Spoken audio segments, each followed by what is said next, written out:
Puisque nous sommes tous Congolais, nous n'avons qu'une seule nation, la République démocratique du Congo, notre patrie. Nous avons le devoir de l'aimer et l'obligation de la faire développer à travers notre sens patriotique et nos belles actions. Chers patriotes, il est temps. Rejoignez-nous dans la campagne citoyenne et éducative de sensibilisation sur le changement de mentalité.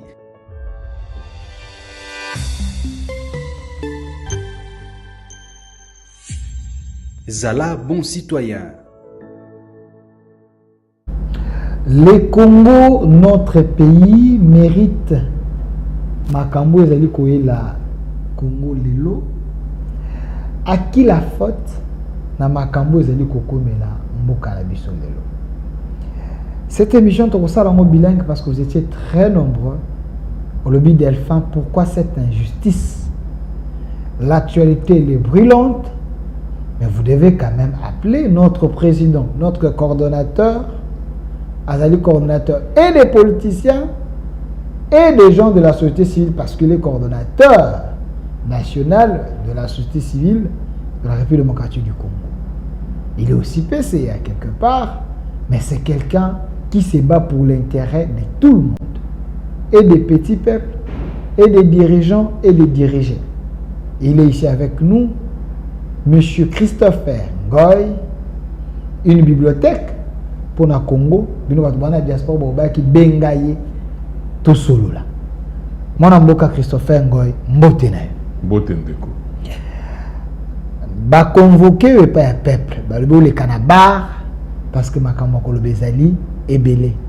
Est-ce que comme ça l'émission bilingue, ezali soni pour na bino batolopoto, to ezali lokumu. Ezali lokumu autre. Eza lokumu mingi po biso tobotama ba français te tobosana Congo minoko ya biso lingala Chiluba Swahili Kikongo faut topesa ngo pe lokumu donc eza masolo entre biso ba Congolais d'abord. Voilà, eza masolo entre biso ba Congolais d'abord, mais cela ne nous empêche pas motoko kota mo lopoto pona bato ya diaspora misuso ba mesana na ngote ba yoka mais mingi tokobeta ona lingala. Mon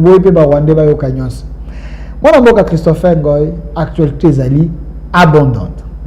Nous avons presque 1h30 autour de l'émission à téléphone ouvert. Congolais Kolanda Biso, émission en direct tout de suite là, na YouTube au Centre TV. Oza na Mega na yo, kota na au Centre TV. OK na YouTube obeti au Centre TV. Au côté aux Huiliens, au Kaboli. Bandi ko partager, tu bandi ko bana Bujumbura, bana Qatar, bana village, bana Idiofa. Et puis, ça va moi crédit na yo ya normal to mega na yo okobenga otuna mutuna na yo. Par rapport à makamu zo to lobela awa. To ko lobela ba point ebele. Est-ce le régime Tshisekedi fait-il preuve de la médiocrité? Et c'est une question. Bino lobito tuna. Régime Tshisekedi bakosala se distinguer na kati ya médiocrité to na kati ya ba valeur sur base ya makambo yo bomoni pe boyoki détournement corruption toyoki de gauche à droite. Est régime Tshisekedi et na ba valeur to amplifier la médiocrité parce que Mosengo loba que les médiocres dégagent. Est-ce que ba médiocre bazalaka sera Kabila to bazalaka na opposition lelo ba médiocre ba komi ko konza biso ezala mituna bino obito tuna ngai te yango na bengi président société civile asunga biso mutuna ya mibale la question de l'Est. Est-ce régime Tshisekedi a géré qui question on a légèreté to na sérieux nyonso so que ezala ki na sérieux est-ce que lelo to ko koma bisika to komi so que ezala ki na légèreté à qui la faute? Aujourd'hui, Ndeko Kabila a Goma a commis Kosangisa Bato. Enanga et consort. Kabila veut faire un coup d'État. Kabila veut renverser le pouvoir de Kinshasa par les armes. Ou Kabila veut réellement pacifier le Congo. Ou soit créer un climat de paix pour le Congo qui est de Bosso. Face à toutes ces questions, tu vas répondre. La communauté internationale, les deals entre la RDC et les États-Unis. Est-ce que RDC a-t-il des négociateurs et a solo?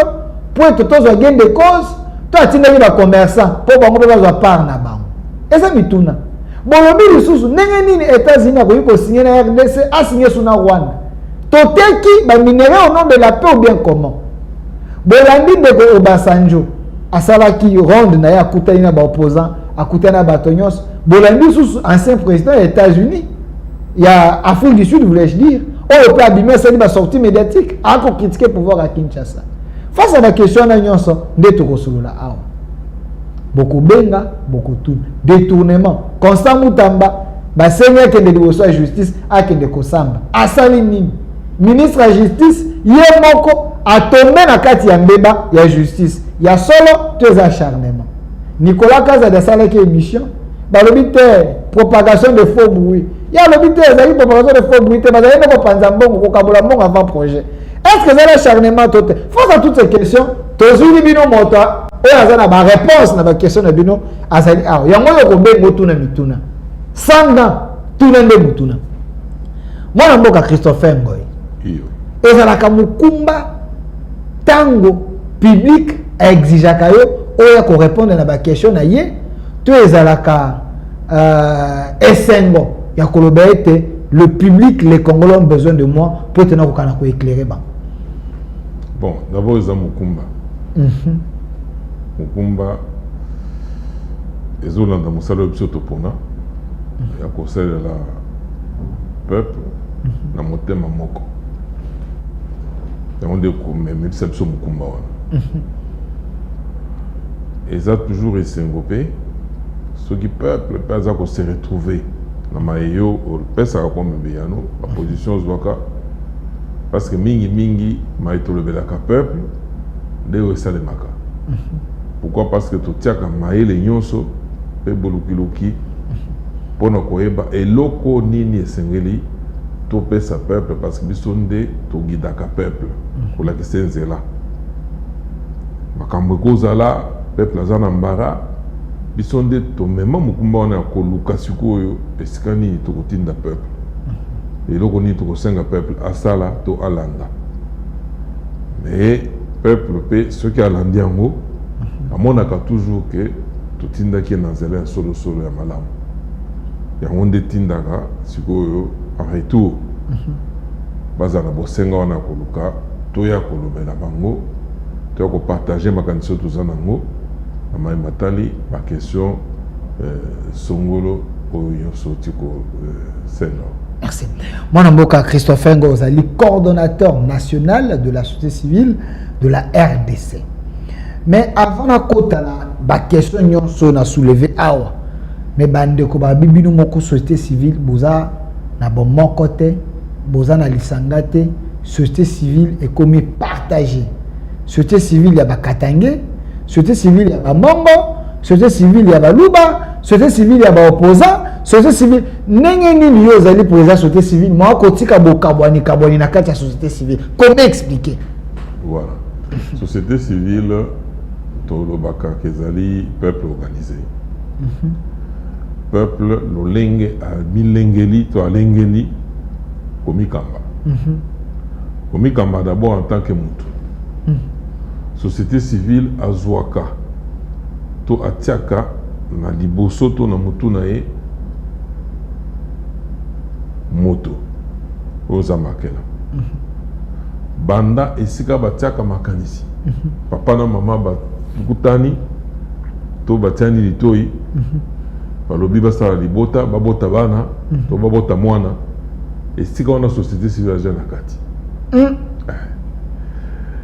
Tangu mwana wana bakobalana bakobota mwana botami société civile aza na kati po bato bakobotisa ye baza ba mama oyo tobengaka ba femme sage baminganga mpe baza wana toza mpe na baorganisation oyo etalaka na olopoto tobengaka yango prévoyance ya nini ya kobota tout ça, planification familiale bon tango abotami société civile aza wana famille eza cellule mère ya société eza base même ya société civile parce que la société civile tout le monde a été esika nzambe alengela ke mutu ekalamu na ye ayeba kokola to kosepanouir na lolenge ya kitoko makasi, il faut ezala na kati ya famille tata na mama et puis libota bayeba koyamba mwana wana ya botami akuta pe na esika wana esengo ezali na ndenge ye babeti oyo tobengaka babeti na Chilou balobaka kankundulila babeti kankundulila kasala oyo ezolakisa ke esengo ezali mwana botami bayambi mwana wana babeti momololo voilà bakoyeba kosunga ye kokamba ye kolakisa ye mokili eza nini lolenge nini na kozala na mokili bakoyebisa ye kolakisa ye koloba bakolakisa ye kotambola moto atambola kotelema ata akonguluma bakopesa ye éducation familiale oyo tobengaka maternelle.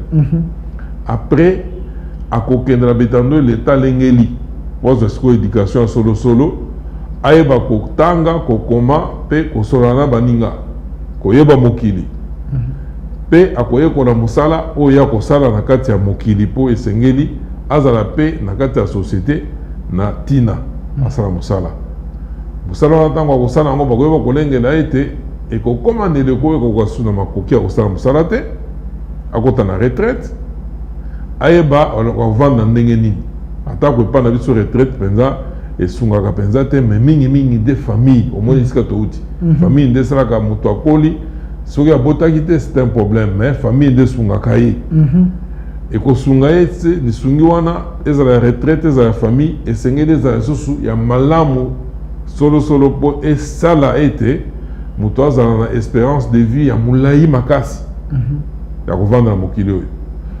nzoka nde atako akufi ntango aza kovivre azala na elika ete esika vie oyo ya mokili ekosuka vie mosusu oyo ya seko ekobanda na lolenge nini akomilengele ntango aza na bomoi nde bomonaka banganga nzambe baeglize songolo bakoprepare motu wana ntango akokoma na esika ke asuki mbembo na mokili oyo akende na esika ya kopema oyo aza na eki ete ekozala esika moko kitoko malamu mpe ya libela wana toloba na esika société civile avant de te makolo na ye omoni étendu ya mosala ya société civile nzoka nde soki totali sikoyo na lolenge société civile atelemi société civile ye aza lokola aza koenglobe mutu organisation nyonso mutu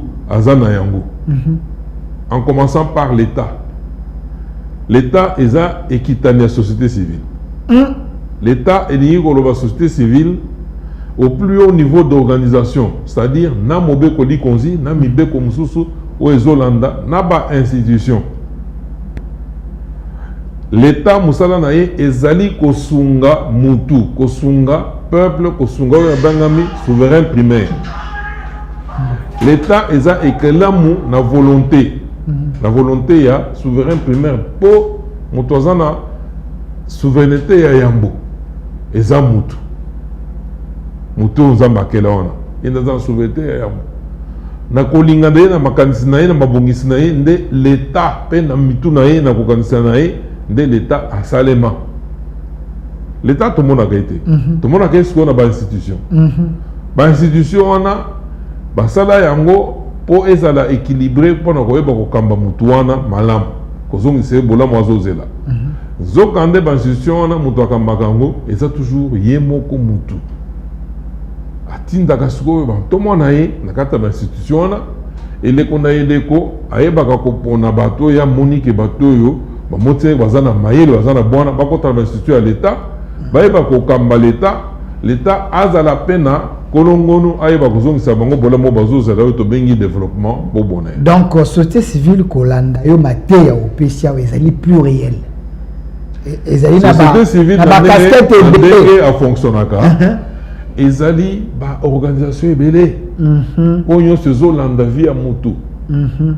Ti na kufa na ye, ti na nini na vies na ye. Alors, société civile ezali pe kolandela l'état pour l'état eza mokita na société civile yango na soki biso tomoni et le koyos tomonaka totali robino l'état azosa sumusala na été aza ko répondre susuna bosenga ya biso bakolo na été wana société civile a commis lanceur d'alerte société civile na lancaka alerte société civile nde atelemaka asalaka ba pétition asalaka masse tout pona ko senga été l'état azala penza ko tema na molongo ayeba ko sunga société peuple ndenge sengi alors mwana mboka Christophe na yango nde ba association ba organisation eza ebele mais mingi ba ko limbolo ndenge na limboli to ko décrire société civile te soki lelo la bangami coordonnateur ce n'est pas que le fait que nous ali président de la coordination de la synergie Congo culture et développement qui est une association ONG mais na intelligence collective o etali mutuya maimatali batu ndenge bavandi société ndenge sengeli organiser et tout ça nde esika wana nde bavotangai na koma coordonnateur. Merci. Mwana mboka Christophe Ngoy lelo ozwami na piège ya ba congolais tokotika ote et koti na kata munyama moto na moto akotuna mutuna na awa mais avant to kende mo musika ndeko Jérémy chela kangai mo ba photo ya ba tata épiscopo parce que ça peut mituna te mituna ba photo ya Senko mituna ya ba congolais avant to kota na mama mutuna par le biete yo za coordonnateur mais ndenge ba monaka Senko ba monaka SSC ba ko sala ba communiquer ba miye ba kapena malamu te ndenge ya ba congolais ba ko mituna Senko za la parti politique ezalaka lokola kuna na Rome kuna bazalaka na papa zaka kwa président bazalaka ba premier ministre bazalaka ndenge nini eza parti politique bakosa la politique bakosa la tout ezalaka ndenge nini ba ko yeba te est-ce que na Brazil Senko ezalaka est-ce que na Cameroun Senko ezalaka est-ce que na Nigeria Senko ezalaka Senko ya biso et comment na ba penchant politique ndenge bango ba ko mituna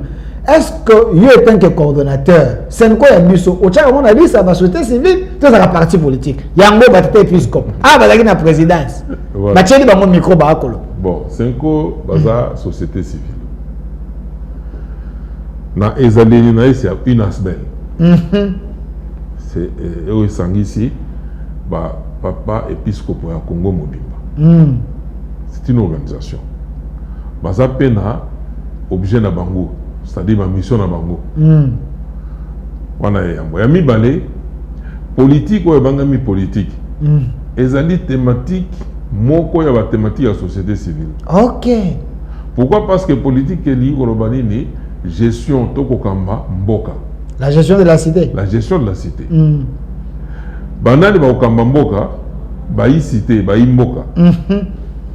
Ba pesa siko makoki na l'état yende atelemena bokambi ya mboka tozo pouvoir na biso to pesa ye et totikala ba souverain primaire pozolanda mais ne le connaît ko soki to moni que l'état na lolenge azokamba mboka azana mon kokoso muke biso ba société civile tozana ndingisa ya côté na l'état ko lakisaka ici ko esengele kezala boye esengele zala boye esengele zala boye mais totia lotomo na koluka bolamo ya peuple souverain totia sentiment à biso mokote totia sentiment à biso mokote dans la priorité c'est le bonheur des Congolais toyeba eloko nini toko reprocher l'état pour ne siko esika nini osali po ba congolais bazala malamu te bazala malamu la société civile à cause de la corrompue que muto pesa kanyaka aloba bo lobe na ngai. Donc on ne peut pas monnayer les opinions de la société civile. Non. OK. Parce qu'elle n'appartient à personne. Elle n'appartient à personne. Mais nous avons des politiciens aujourd'hui qui manipulent cette société civile. La société civile pro tel politicien, pro l'opposition. Erreur. Société civile a aussi une priorité. La priorité, c'est-à-dire, en ligne au Banini, à peser le pour et le contre, à tali et l'oko mutuya, ou ko sunga solo, yango, tout ça la yango, pour yango de komema, kimia et komema bolam. soki société civile a komi ko tepa akende boye azoye ba sous eloko na ponate to ake ko position moko ko mema mbeba pona mboka pona batu eza bobungi. OK. Eza bobungi.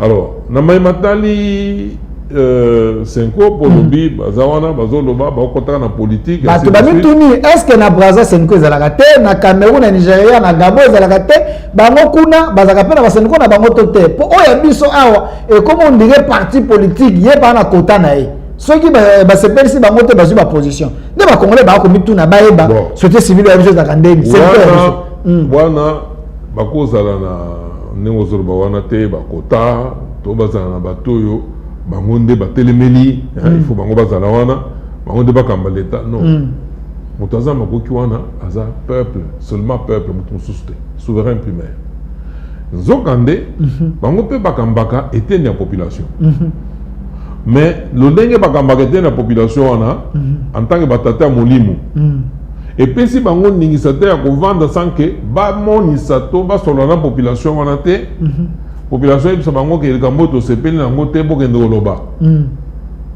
to avant baloba likambo esengelaka bayeba nanu ko bayema uti makanisi ute pa population est-ce que za yango to yango te cause les déshydrateurs à peuple comme nango pa ya ba dirigeant oui ndenge esengeli yango nozomona neleko tango société civile a telemaka to peuple a telemaka pona ko dénoncer makambo moko boye bango pe bayaka en tant que société civile OK en tant que batata molimo en tant que institution minée de la société civile bayebaka ko telema pe peuple alandaka voilà alors eloko yo esengeli bango batelemela oya mutuya eza to bengi ba valeur mais moko kozomona par exemple na maezo le kana mboka lelo sur le plan politique partout sont bandimiete plus de 12 millions de Congolais bakufi na makambo etali est biso to limboli ete moto nzambakela azakana à peu près 5 litres ya makila celui d'aujourd'hui 5 wana multiplié par 12 millions ça fait 60 millions de litres ya makila et au ça là rivière Mobimba o ils ont coulé 60 millions de litres tina nini toujours dans telemboye oui et le rouge et l'axi makila ba congolais o tangi pe eza kotanga kino mo ya lelo lobi awa na Bukavu babomaki susu ba jeune ba okanga ba jeune ba violer par 3 humains atako monsieur Kabila zana moment zana kata Bukavu tokokoma kuna alors tozonga makambo etali Senko biso to ba société civile to tokoloba te ke soki balobi to bamitiela makambo politique eza mabe eza mwa brèche bakoki kofongola mais basala ngo na lolenge ya peuple na lolenge ya peuple bazala na agenda te bazala na nini te ya koloba o tozosala wana tozosala ngo mpona boye ou bien ezala te bato bazana semana bango ba otitika bango bino bosala boye po biso tozwa nzela ke ba agir par procuration te wana bino boye. Alors chers Congolais, vous êtes en train de nous suivre un peu partout dans le monde. L'émission d'aujourd'hui est bilingue parce que vous m'avez demandé d'inviter M. Christopher Ngoy, qui est président national de la société civile de la République démocratique du Congo. Il va répondre à toutes les questions très questionnantes, même les questions fâcheuses liées à l'actualité et sujet majeur de notre pays. Voilà pourquoi il y a 3 numéros affichés là-bas. Vous pouvez appeler sur WhatsApp ou sur Normal. Posez vos questions, il va répondre à toutes vos questions. Il nous reste encore 30 minutes où je vais discuter avec lui et puis on va vous laisser 30 minutes où vous allez appeler questions-réponses. Mettez vos mégas, mettez vos unités. L'émission est en direct sur notre chaîne YouTube Au Centre TV. Abonnez-vous, laissez vos commentaires, appelez, posez vos questions quand je vais vous donner les go. Alors, retournons d'abord avant Toko Tanani Noussoussou, il y a société civile, Tolanda Gindeko Chole, à ça, point de presse, n'ayez pas ça, la point de presse, au Bengisaka, Bapandisango Baye, Chole pas, Bengisaki Bapandisango. Na Senko Bisuko, Bokendaka, pour être bon, on a Kabila, Yopoza la Kuna, mais Chole a joué quand même ici. Avant, il y a l'objet. baza koluka bakuta na suna mokonza mboka akoyamba bango te. Et puis na mokando show la tangaki bandeko balobi lettre bakomaki wana eza na ba makambo eza caché na kati ba dénoncer Rwanda te. Et puis le lenge oyo ba mission show le bachaki na kati ba objectif na sura ko sa peuple vous allez vous prendre en charge. C'était une manière ya ko créer une guerre civile. Yo tango tangaki mokanda wana ya basholo ya suka ya Senko SSC tango ba congolais ba ko tepa yo zali président olimboli ya moboni et bombaki agenda caché na kati to ezali batata ya molimo ba ko ngande ba sauver Congo. Bon ngai nazaka toujours impliqué dans matali histoire ya mboka oyo politique ya mboka oyo na motema moko. Banda Maréchal Mobutu toleki neleko ya Mzee Laurent Désiré Kabila lobi awa ya Joseph Kabila lelo Félix Antoine Tshisekedi Tshilombo nalukaka toujours kolakisa peuple nzela ya malamu nzela okopesa ye kimia ekomema ye na bolamu, c'est-à-dire développement ya solosolo na mutuna na yo esengeli toltantaka toujours histoire. Pourquoi? Parce que histoire nde elakisaka biso esika touti malamu na mabe tosala na kati ya histoire wana tozwaka baleson na histoire po l'histoire eza makambo esalema mpe esila etalisa sikoyo baleson nango toutilisaka baleson wana parce que yango nde eteyaka makasi yango nde epesaka biso sikoyo makoki ya koyeba ntango toza na eloko toza sika ntango na le présent ntango miso na biso eza kolukaluka esika nini esengeli tokende eloko nini esengeli tosala mpo tozwa bolamu kosala wana so otali malamu na mayimatali eleko eleka toza susu na makoki te parce que esalema mpe esila seul makoki toza nango eza oyo ya lelo oyo toza nango ya kochange avenir koyeba ke biso tokani tolingi tokende esika boye wana nde ekopesa biso nguya toza na nguya wana ya kosala mpo emema biso esika esengeli tokende. Me mingi tozalaka atako toyebi ke makambo to likambo boye se esalema na de passé emema na ba conséquence ya mabe conséquence boye na boye me toyebaka kozwa baleson na kosala yango. Lelo oyo Congo depuis tozwa indépendance to vivre dictature ya Mobutu Mzee Laurent Désiré ayekoya ameki koluka telemisa mboka bato oyo bapesa biso indépendance oyo bazaka toujours nsima ya Congo batali balobi no nzela azokende wana ezoriske efongola bakongole miso babomi ye tokota na bozindo ya lolenge akufaki te oyo bakitani na ye bazwi mboka tomona bamemi yango na direction mosusu oyo esengelaki ekende te to musée alingaka mema mboka te. Mais entre temps biso moko bakongole lokola tozalaka mingi kozwa ba leson ya histoire te tozwaka makambo mosusu na loyenge toza makambo na loyenge tomonaki afidèle na ye oui musée alobi bato oyo ainsi de suite et puis babomi ye zokande bato bazwi ebonga babandi nano koboma bato nyonso bazaki na musée ya ngambu moko boye parce que so tali bato bazaki bakatange bakakudi gaitan bakatunga mwanke baprof Samba Kaputo banani babomi bango sans parler ya bana oyo ya musée ya makila babomi bango mais babombi bato mosusu bayaka elongo na musée na lingomba wana ya fidèle lokola ba Moïse Nyauka bo ba Bisi Makara ba Rouberwa bazawana et tomoni bango kaka bazokotaka susu na gouvernement na biso bazokamba ba congolais mususu bazo considérer bango comme acteur politique majeur ba mususu même kosalaka ba voyage parce qu'il fut même un moment tango tokeli sauvons la RDC nayoka moninga na ngai Fayulu Madidi parce que tozaki 3 coordonnateurs na sauvons la RDC ngai Martin Fayulu na Vitel Kamere tozaka 3 coordonnateurs Martin Fayulu abisinga non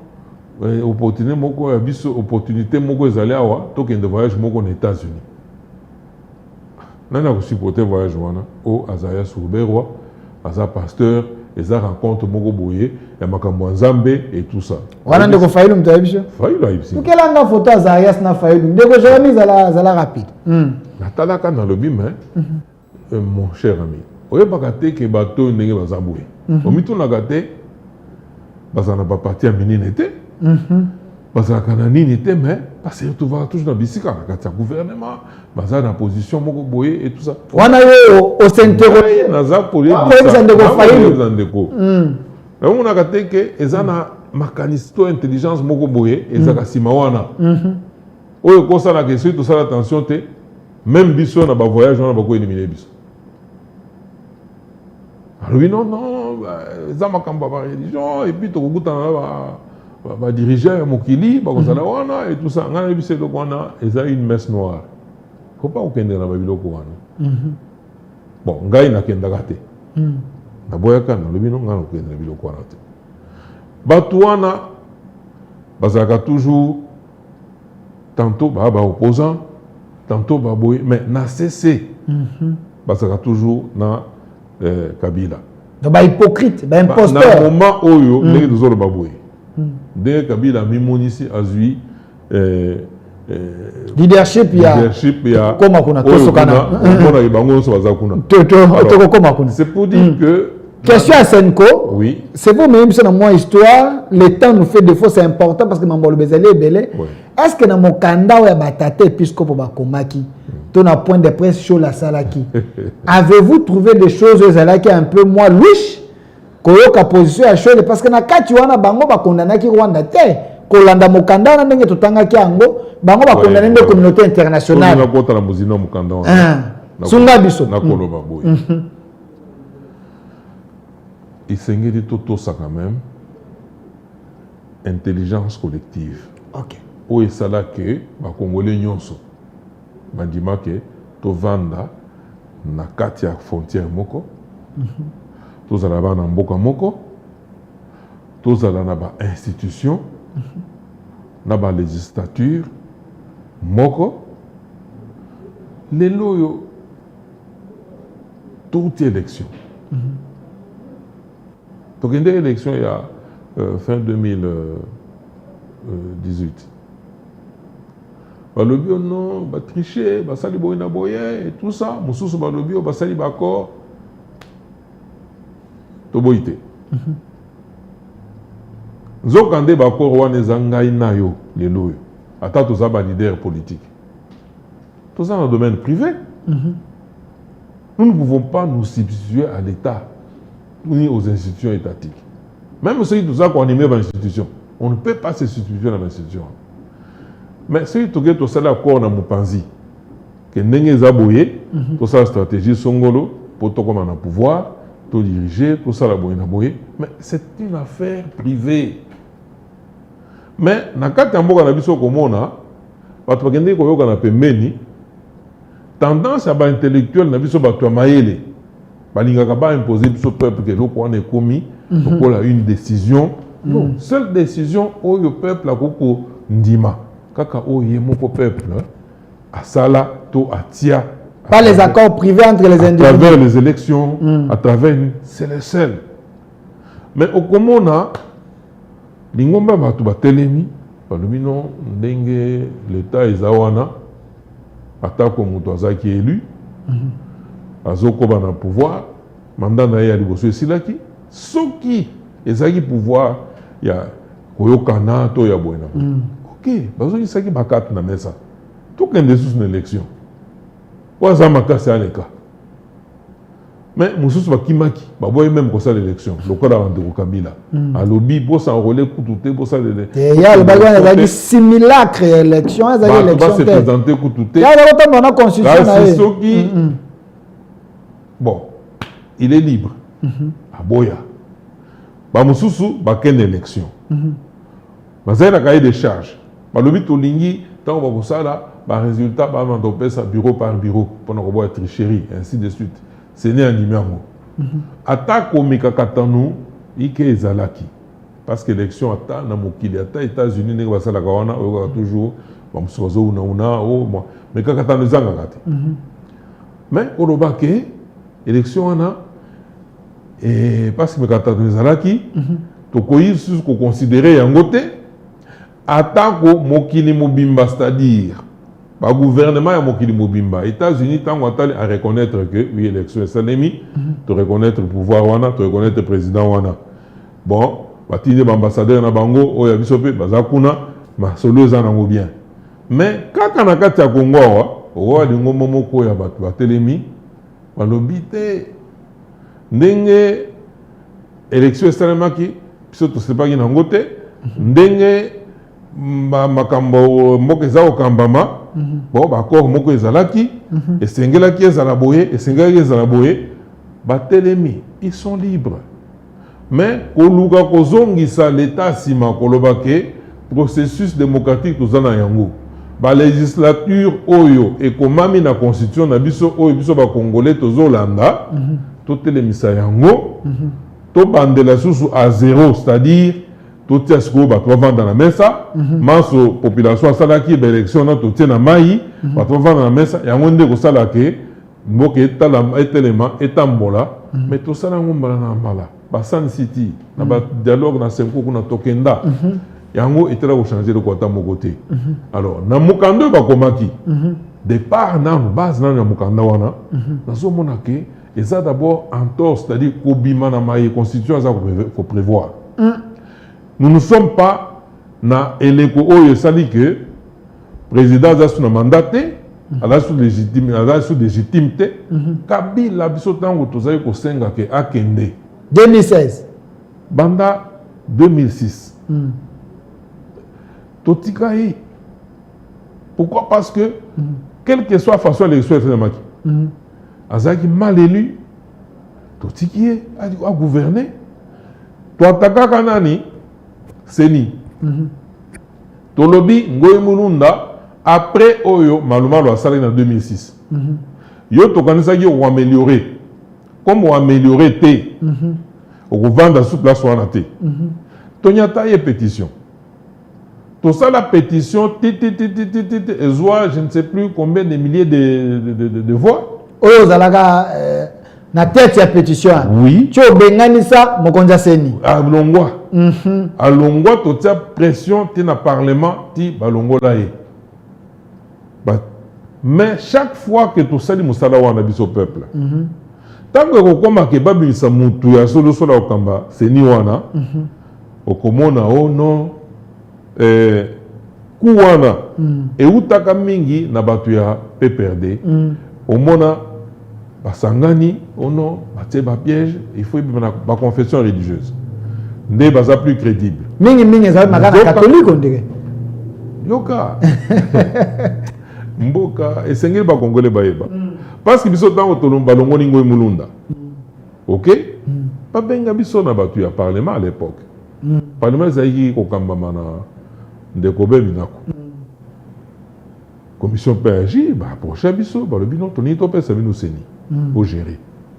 Automoni tout ça.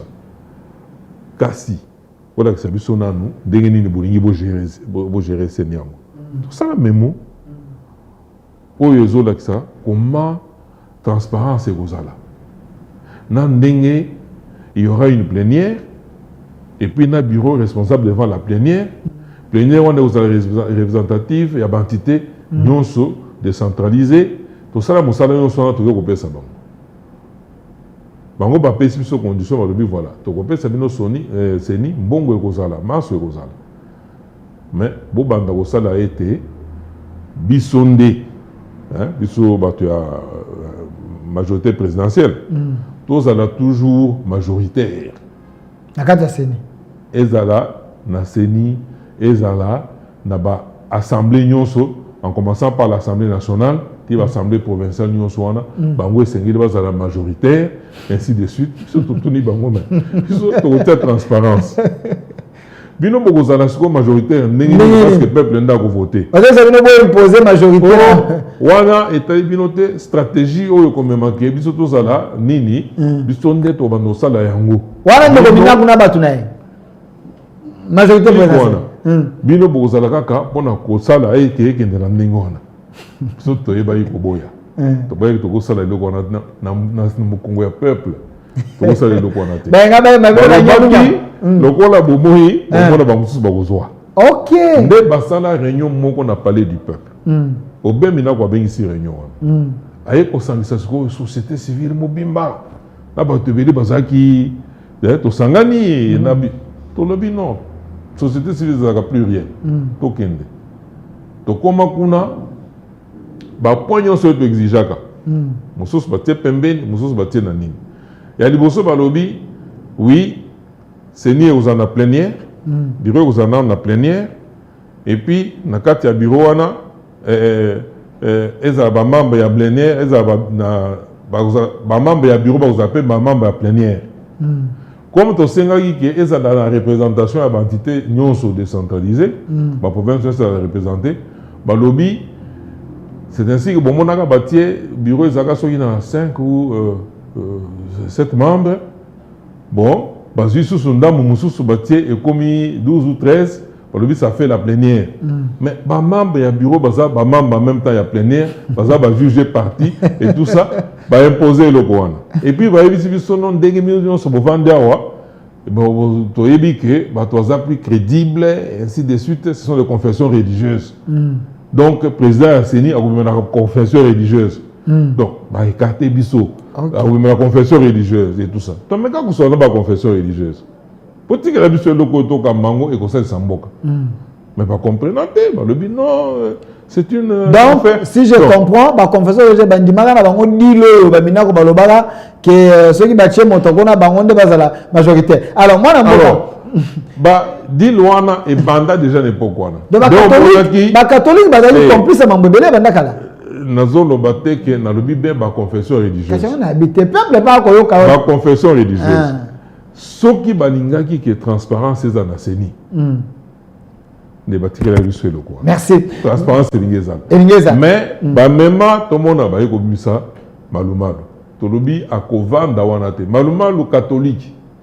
Mais abimedi na ba église de réveil. Tobi bambanevre oyo to kondimango te akovanda wana te. Tonyata sous pétition mususu. Tonyata pétition jusqu'à ce que Nzambe moko atala le bino alongola ya benga ye. Alors, nde baye ko bimisa mwana oyo azali préparé par Malumalu. Azali pe mutu ya ba confession religieuse te. Nde nanga oyo bozomona. Nanga obi rebelle. Nde babimisie, babimisie o akomi pasteur et tout ça boyena boye. Ba manœuvre wana nana za koketse manœuvre wana nani Kabila. Alors mwana mboka parce que tanyi kombo Kabila le temps nous fait défaut il faut d'abord le dossier na bango masolo na bango eza totalement à côté ngana kokota na kati wana tout pourquoi parce que on ne peut pas confondre muto aza ko exercer pouvoir azana mandat azana la légitimité na eleko biso za ko senga Kabila dégager aza sur un mandat parce qu'il fallait organiser l'élection en 2006 aboy ko organiser en 2006 déjà en 2015 to sali ba manifestation parce que to timbela ki déjà nini ya glissement to sali ba manifestation nde azongi sima ngai akanganga na beta 1 année et demie à prison. Olinga ko fa na prison. Alors les loyaux tozane le kowanate. Nous avons quelqu'un qui a gagné les élections. Mandat des anan. Mandat ezali. Aza légitime. Reconnu par la communauté internationale.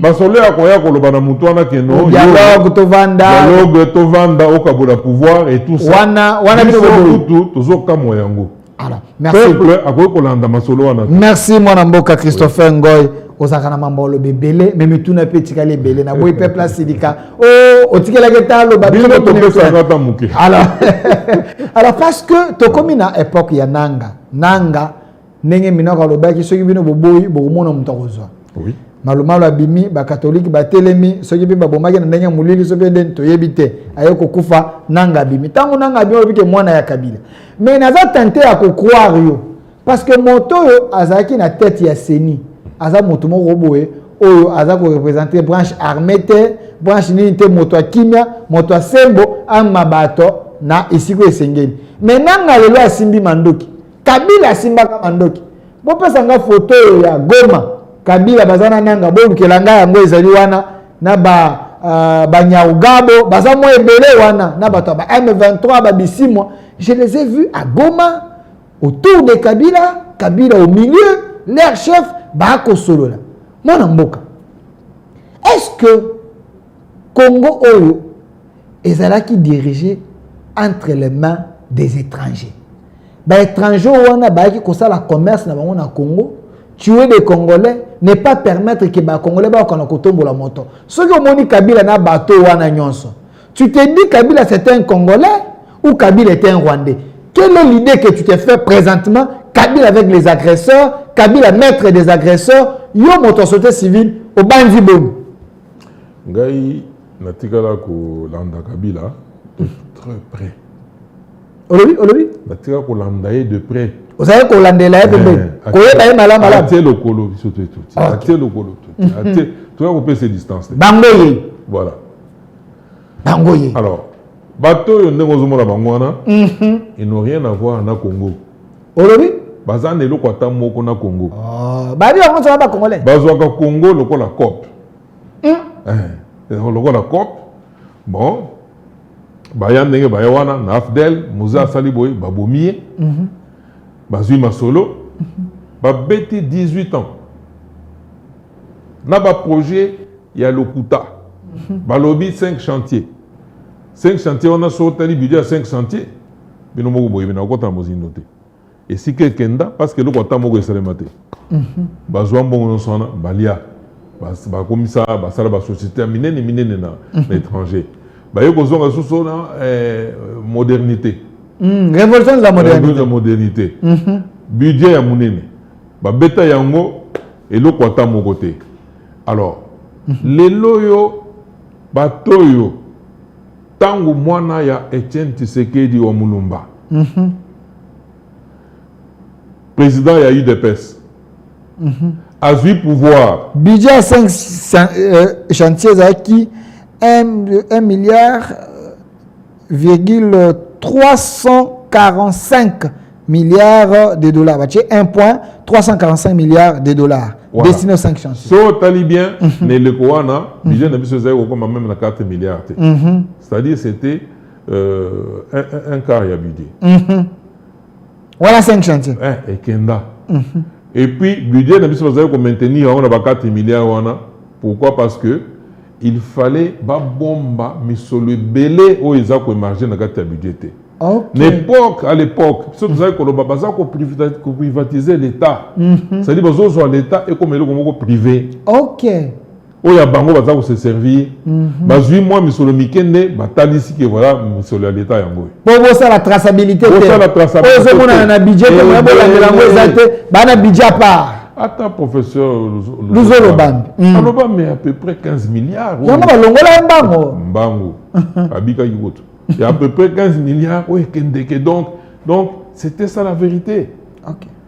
C'était ça la vérité. Même les lots, quand on va dire, oh non, on va piller, on va faire c'est parce que les lots de traçabilité, les lots, c'est un franc, et qu'on a un gazui, on a nini, et qu'on a un azui, na katia, missolé à l'État, où ils ont déjà tangami.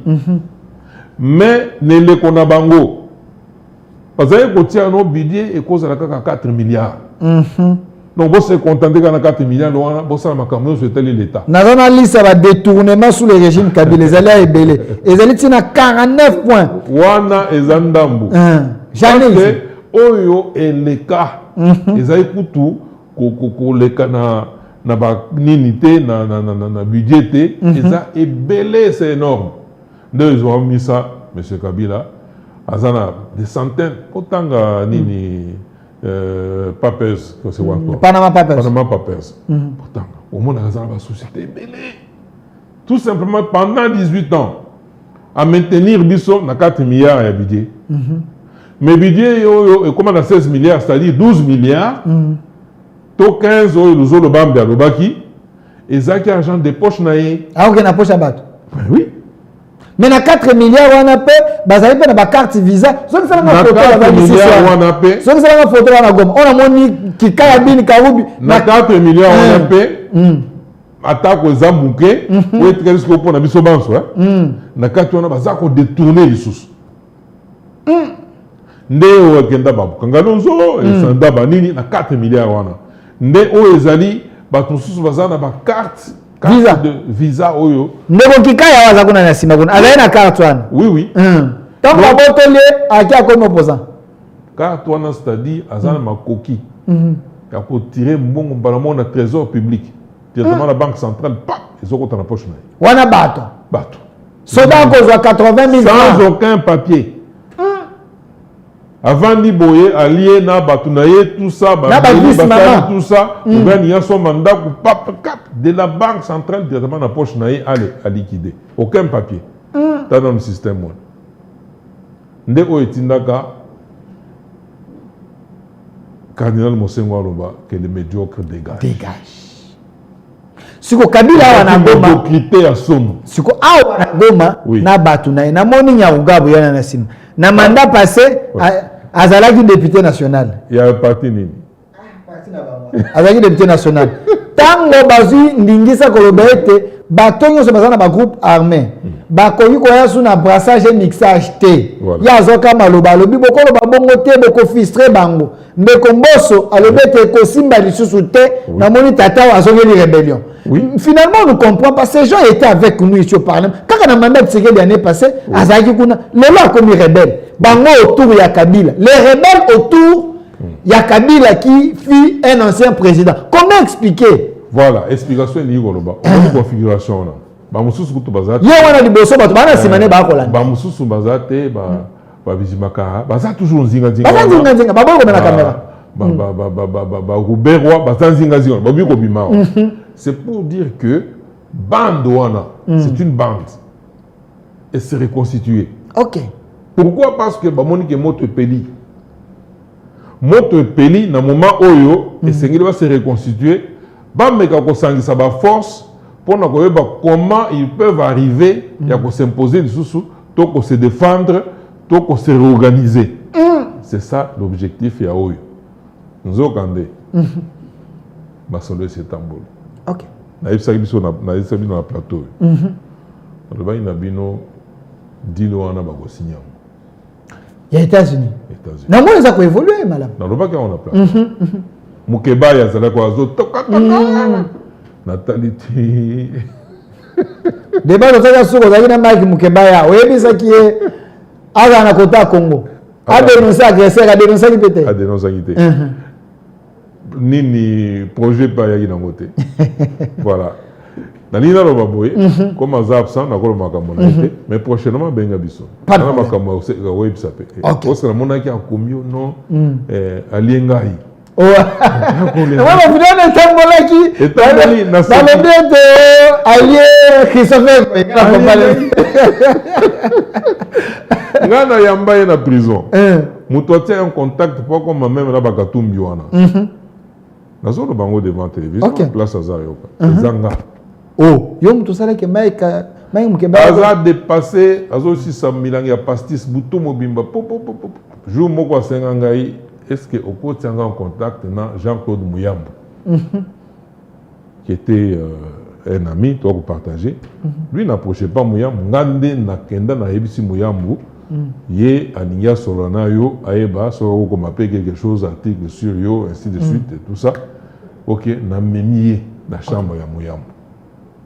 À partir à wana de bâtisser ba relation, né derrière Mouyambo aeba au côté en contact na Moïse Katumbi. Ok. Ozoga. Tozonga na photo. Donc, maître ya clan ba criminel. Bon c'est la photo ana ya Kabila patron ya gang. nanga na sima na ye siko ba kopesa awa ba kopesa d'explication moni patron zala kité moni koto ezabo o mo te nanga bango tu baza ko expliquer ndeko ndenge bazawana ayibisa bino ke bakangama pena zolo bango isusu lelo ndenge bazawana bango moko bayebi seul esika bakoyi ko bombana ndenge bake na Goma wana parce que Bukavu na Goma c'est encore sous leur contrôle bakotia bango maboko te mais Kabila meka kubima OK alongwa place wana ake Rwanda te ake place mususu donc na minute Kabila aza na prison donc akobima prison en bilan ngande na ebiso akobima libanda te ngande na ebiso yango nenga s'afficher ba ebisa ki bino awa que masolo ndenge zo selema ezana ba doa ezana ba nini tout ça masolo ya États-Unis nde ezana mutuya ezana tina na masolo wana na États-Unis bango bazana carte ata moko ya komema na mesa wana te OK ils n'en ont pas ils sont à côté de la plaque bango ba ko subir te wana ko un prophète de malheur non bango babi bana pour ça ba makambo na lobaka babi bana pour ça ba libérer Congo ba ko libérer Congo te parce que bango nde ba boma Congo wana ibangi na monde entier baboma Congo ndenge nini bino na régime na bino ande ba détournement wa mosolo ako iba mawa na ndenge mokete ndenge bato ba koloba parce que bango baboma Congo baboma Congo bino régime ba ko iba nini so bango baboma Congo baboma 12 millions de Congolais 60 millions de litres de sang baboma Congo na ndenge batia biso ba Congolais tokoma baumbu ya ba Rwandais oyo biso tokoma baumbu na bango baba Rwandais Rwandais baza wana banyaunga bwana baba Rwandais ye moko Kabila ndenge za wana bazali ndenge baza wana Kabila po ko ma place oyo akoteli na Rwanda ba PC ba directive et papa Molimo n'est pas escorté par l'armée rwandaise de Ayao pendant ça na Bukavu ba tueries ont continué. C'est vrai ça? Oui, bon ça la balade. Lui il a dit il est venu pour la paix, il semble que là-bas on ne tue plus les gens. Non. Stratégie où il était Kalinaï. D'abord, discours où il a prononcé, c'était juste un discours où à Salaka, tant qu'on a Goma Mbala Liboso. Oh. Où Olivier Kamitatu a annoncé que Kabila a zoé na Goma pe Ayaka. Aligaka ça discours wana, nde ba ebise que non. Ko ça na nous côté parce que makamunenge zo kinda à travers le monde. Et ce n'est pas propice. Nde a bomba discours wana aye ko modifier yango parce que discours wana eza ko s'inscrire na logique nini. Kabila aboyaka ko kende l'élection. Aboyaka même batonai va se présenter. Pourquoi? Parce que na mutu na yendenga zawana. Le Congo c'est son bien. Ba ko benga PCA de la République.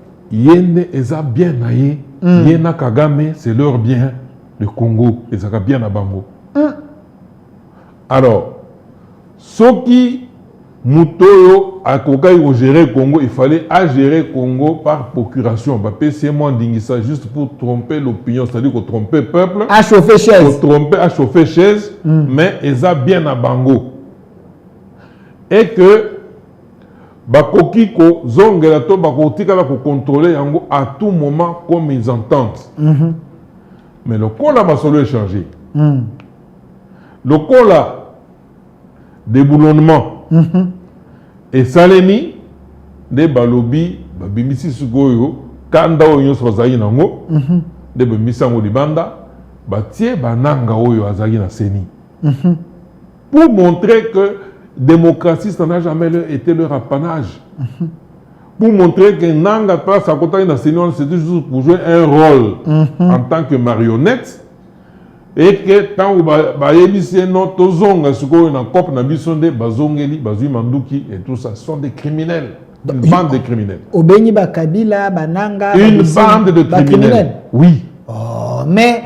Leur place est en prison. Mais voilà. Et Sika. Bénédiction et Bachole. Les pères, ils étaient venus ici, ils m'ont béni. Et Sika, et Sopi Basango. Et si on a des Sopi Basango. Parce que on a quoi, ma solo n'est pas beaucoup. Et puis toke bisaki pe bango. Donc bango bakenda ko béni vous ne pouvez pas absoudre. Comment tant muto akufi hein? Parce que balongola mani milimu ya mabenyoso, masumu na yonso et tout ça. Dès ce moment là va jouer à Sansoa ba osala boy ba absoudre. Pendant fongolenze là.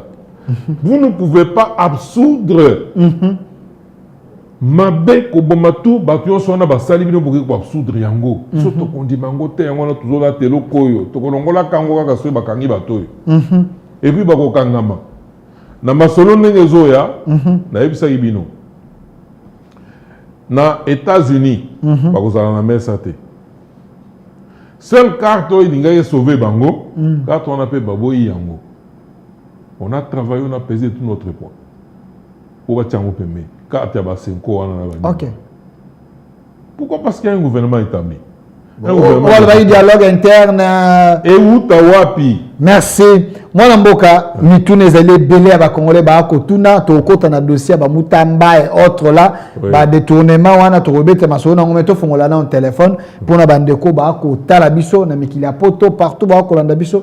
L'émission est en direct. Vous êtes en train de nous suivre. Ils appellent bilingue. Benga tout le monde na Chiluba na Kikongo na Lingala na Swahili si tu veux, c'est pas un problème. Appelle, pose la question. Donc Christopher Ngoy qui est ici le coordonnateur national de la société civile de la RDC. Il est en voilà, il est en train de répondre à toutes les questions. Question au téléphone, pas d'injure.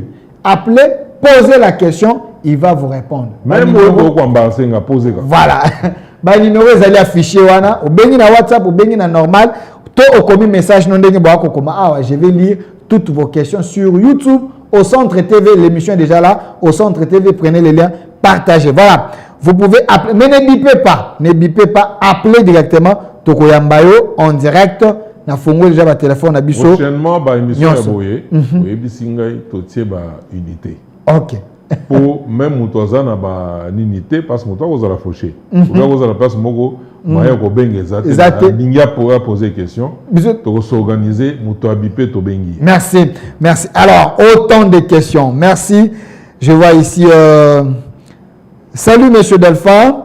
Monsieur Christopher Ngoy est un vrai patriote, mais il doit comprendre que Tshisekedi aussi était entouré des Rwandais. Il était même parti aller les rendre visite. Comment il explique ça? Merci beaucoup. OK.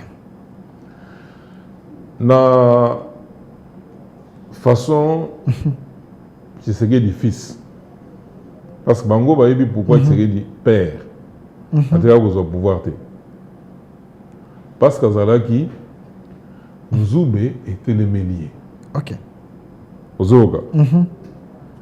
Azokoka pour affronter Nzube wana. Ozana, otobenga ka bouclier te. Pour affronter Nzube wana ndengeni. Pour fongola Nzela. Félix aya na stratégie na ye. Oyo même ngai na babisika mususu tango azwaka position to azozwa décision. Mbonga na s'opposaka. Abi anga tukanga na sepene lokwa na te. OK. Akoyebisa non. Oyo zolinga wana. Ndesika tokokoma. Mais pour l'instant, suite au salaire aux zolinga to sala wana. Tokokoma te. Ça dit tout.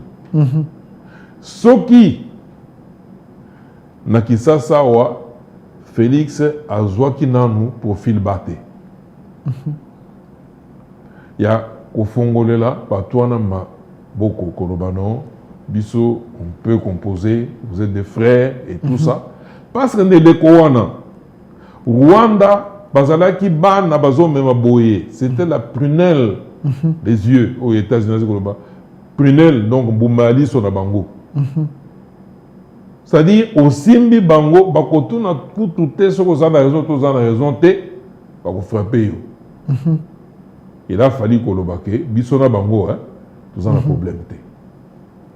Tokende malembe kobimisaka mabe na bango. Ezana ko lozokende kofunda mwana epa ya papa na ye. Okwaka bo epa ya mwana olobi papa olobi no papa zwa mwana oyo boma. Tandanga sali boma. papa akosala ngo te et puis akobenga na yo oyebi te eza mwana nanga mais il faut koyeba sikoyo kokende na mwana wana malembe ti papa a comprendre que mwana na ye moko azosape réputation na ye eloko ememi lelo oyo États-Unis a changé position. C'est parce que mabe nyonso ba Rwandais na ba Kabila oyo bazosala ti bien que ça nous a coûté trop cher. 60 millions de litres de sang. Mais c'était la seule voie pour nous bateau va sentir que bateau attend de supporter bango. Mais elle est kindelo. À traverser ligne rouge, moyen sous conscience de monsieur sa tranquillité, moyen sous continuer à supporter bango et zaté. Alors baye bako lâcher bango. Mais il fallait passer par cette voie-là. Il y avait pas. Donc, si on comprend bien, méthode il y a Tshisekedi le père, ce n'est pas la même méthode que Tshisekedi le fils a appliqué pour atteindre l'objectif. Oui. Merci. Alors, autant de questions. Ne bipez pas. Appelez en direct. Benga tuna mutuna na yo. La politique ya mboka. Ce que vous s'intéressez dans votre politique que vous s'intéressez na yo. Wa kolanda biso na mikila poto, là où vous êtes en Afrique, les trois numéros Zaliana, appelez, posez la question tuna mutuna na yo. Oza pour, oza contre, posez la question. Kabila na Goma, il est là pour la libération du Congo, ou soit Azawana pour infiltrer sous Congo, pour détruire Congo. Ils allaient bamituna autozali kosolola. Kabila na Goma, Abniko Sabinote, Kabila Azawana pour se sauver. Il est déjà cuit. Azawana pour Ameka na moni azosolana ou asolana. Kabila toyebaki adola mandefu wana ezaka elembo ya ba rebelle. Obi? Mandefu ezaka elembo ya ba rebelle. Il y a résistance. Il y a résistance. Oui. Tant que Monique mabe ekoti. Akati mandefu. Asali discours ya koloba ono. Azawana akoyiko sala paix. Mais il discours en réseau simbaté parce que ba agenda caché na ye ezatié. Il est obligé kaka à s'appuyer kana yango. Bien que Kati Mandefu abimisa kola mutumo normal, résistant et tout ça, discours on peut taper à côté simbité. Une autre question. Salut mon frère Delphin, je vous suis depuis la France. Est-ce Kabila et le Rwanda, ils n'ont pas le soutien de la France parce que Tshisekedi avait signé son arrêt de mort en pointant du doigt Macron. Est-ce, pensez-vous, que vous pouvez se sauver si la France n'est pas avec vous? Très bien. France, na masolo Italie RDC. Azach na kati ya masolo te. Mais France, ils ont fait partie de la grande puissance. France, Azach na kati ya masolo te.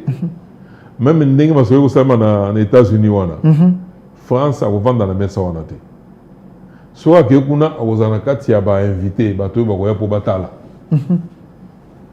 Masolo ya lelo ezali États-Unis, Donald Trump na Congo. En même temps, à côté Rwanda na place na ye, à travers accord mususu, accord waneza ya côté Rwanda ne sika na ye. OK. Voilà.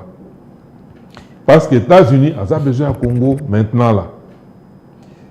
S'il vous plaît, monsieur Delphin, est-ce lui qui dit qu'il maîtrise bien Kabila? C'est que le patron de la garde républicaine a dit, M.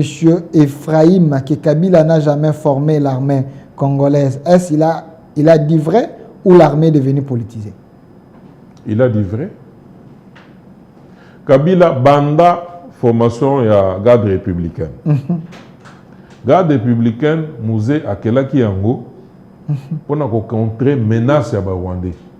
Tant que qui menace on s'est développé. À l'objet, à se contenter na équipe Mouké, le cola Marshal Mobutu Azaï Nango, autre benga DSP. Il y a l'objet non, il faut à ça là une armée, toute une armée. N'a pas tué de passer la formation na Mouakuna. Mais à l'Inga qui armée on les infiltrés. C'est ainsi que à Tiakiango Nesika Mokoyo, personne parmi les militaires ou les officiers au bazaki na commandé armée na biso bazaka en contact na armée wanate. Alors seule erreur à ça là Esaïe Rozoa, Joseph Kabila qu'il considérait vraiment comme son enfant. Mais Zokande na makansi ya Kabila il ne considérait pas comme son père. OK. Azwa Joseph Kabila, c'est celui qui était comme le commandant de cette armée-là, Yamoura. Azwa John Numbi, c'est celui qui était comme l'intendant. Les deux personnes, Moutazaï Kwendolo Kabila, il a bango, Kosala Boye, Batenu Banini, c'était John Numbi. Kabila Ndazaï le là, point focal dans ma matière du commandement. Des seules des deux personnes-là. Banda Mouza Koufa. Kabila exigeait qu'il y a lobby, il faut au moins 15 000 personnes. C'est-à-dire, Azwa, une grande partie à Batouana, comme à l'Okola, armée naïe. Azwa, il a négligé, il a casse. Et Belé, il a même côté abandonné. Et Belé, donc, souffrance à Osaganate. En termes de formation, pour former les militaires congolais, au contraire, il les a infiltrés. Au contraire, il a désactivé l'armée. Officier nyonso bazaki na makasi ya kobunda lokola mabudja mabe ba mamadundala ebele aboma bango mususu akanga bango. Son objectif ce n'était pas de former l'armée. C'était de désactiver l'armée. Nana kenda même la formation moko dans les États-Unis, avant Tokende, on devait, d'un côté du gouvernement, il y a colonel Ouatou, qui était officier, parmi les conseillers, il y a celui qui était ministre de l'Intérieur, je crois c'était Tikez. Il devait prendre l'avion avec moi. Toujours pas visa dans ma camion. Et comme à la dernière minute, c'est que il faut jouer visa la présidence de la République. Autorisation à Kobima, la présidence de la République. À quel point on a côté passeport, parce que le passeport va bloquer. Si on a commis un aéroport, on a un passeport illimité, dans un avion accueilli. Comme on a tout mais wapi, présidence va autoriser AYAT. On comprend. Mais Kuna, nous avons seul Congolais. J'ai trouvé la délégation au Rwanda. C'était des généraux, au moins 7. Ouganda, au moins 6. Baboye. Donc c'était des officiers de haut rang. Parce que ma solo Wanande, Afrique, donc États-Unis, a solo en Afrique. Pendant qu'on fait sa projection, il y a un axe, un vecteur, il y a ça pendant les 50 années qui allaient suivre. C'est-à-dire, ma réunion sur au sala lelo, les a traité dans la réunion. Il y a une capacité à la projection. Merci. Alors, c'est pour dire que Kabila, objectif, j'ai compris qu'il a désactivé. Voilà, Mituna Ezali Belé, Ndeko Christopher Ngoy, Azakobe Tatolo, que les États-Unis ont signé. Est-ce qu'Azo Kasonité, où sont parties les sanctions de l'Union européenne jusqu'à aujourd'hui? Aza Omonate ke Bazako Sakanana Bam. Merci beaucoup. L'Union européenne, Aza Sunaka Touanate. L'Union européenne, Asara ba sanctions contre le Rwanda, c'était des sanctions factices. Les lots vont changer les sources. Des sanctions. Ce sont des sanctions, on va décider, on va comprendre, mais les lots de l'Équateur, même l'Union européenne est sous surveillance. Mais Matali, embargo, il y a Minduki. Rwanda, ils sous Mandukité. Ça, c'est formel. Ils sous Mandukité. La sanction, ils ont ça là. Même le financement, Rwanda, ils ont na moment où il va trouver en Rwanda, que même les soldats, comme ils ont payé, niveau de la population, ça s'est fait ressentir. La sanction, elles ont un impact. Mais ça ne suffit pas. Mais les États-Unis, même l'Union européenne, na carte à mon côté à Kopusa na pembeni wana. Les lois, on a eu ça, que oui, aux États-Unis, il faut que les Congolais vont fêter parce que c'est une très grande victoire. Ok. Alors, Mituna Ezali Bela, on a un message, Bandoko Bazali, Kokomela Bisso. Vous pouvez appeler en direct, mais ne bipez pas, posez vos questions. Ceux qui Bolingi, mon invité va vous répondre. Monsieur Christopher Ngoy, pourquoi aujourd'hui tu ne parles plus de tes anciens collaborateurs? Parce que Yozana Majoie, tu ne t'intéresses plus à eux? Donc, quoi la banane? Je ne sais pas, il n'a rien dit. Voilà. De quoi tu as la compagnon d'élite Nayo? Oui. On voit que ça va. La compagnon d'élite Nangaï, na lobelaka toujours bango, nazaka toujours na bango. De quoi aye baké? Oui. À combien on mangeoire? Hein? Vous allez PCA? Je suis PCA. Atela koye baké. Le 3/4. Il y a où il a touché en tant que PCA. Nalia Kangote. Ma compagnon de lutte Nangawana. Et à la place, nous se bazar. Hein? Bah, il y a toujours ceux qui bazar na Bosenga. Tout ça la Kangoaka. Voilà, une question directe à vous. S'il vous plaît, Delphin, si lui, il prêche des valeurs, dans les dossiers Moutamba, est-ce Moutamba détourné? Est-ce Moutamba est tombé dans les pièges des magistrats? Est-ce Moutamba est tombé victime de son arrogance? Moutamba est tombé victime de son arrogance. Ok. Est-ce que l'arrogance de Moutamba était-elle mauvaise ou bénéfique pour le pays? Moi, je pense que c'était bénéfique et c'est bénéfique pour le pays. L'arrogance de Moutamba? Oui. Était bénéfique pour le pays? Et bénéfique pour le pays. Ok. Au Timbolo. Parce que... Congolais, belé, ba ko mona mosona bango ezako. Et qui na compte moko mabe. Voilà. Parce que na mboko yo. Au moins bande ya ba criminel au hôtel au Laksawana. Ba Kabila na bananga, banini tout ça. Ba master na bango. Baza ebele tilelo. Ils sont dans les institutions. Ok. Éviction à Moutamba. À partir de prisme de vue Nanga. N'a dit que depuis Atiaki Kabila Moussapi. Hein? Et zana acteur, bazana CCONA, Kanda et Mati. Moyen Basala, tout ça. Né Batak Oazozwa. Je peux vous dire que ce jeune homme ici, il faut encourager. D'abord, vu son âge, c'est un jeune. A outil, université, a commis Kotangisa, ok? C'est la première fois qu'Azo Kota n'a rouage à l'administration. Pourtant, dans ma Italie, je suis en Boka, dans ma Boka Moussousou. École d'administration. Ok. L'école hollandaise, à part où tu es à l'université, il faut rouage sur l'administration. Ok. Ce qui fait qu'on peut commettre un peu moins d'erreurs. Mais ils ont erreur administrative. Ok. Mais il passation et va marcher.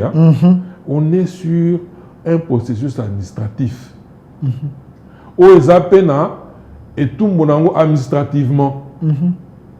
Mais comme on a balongoli dossier dans l'administration, pas pour la commission de dossier judiciaire, mais il faut faire ticket biso.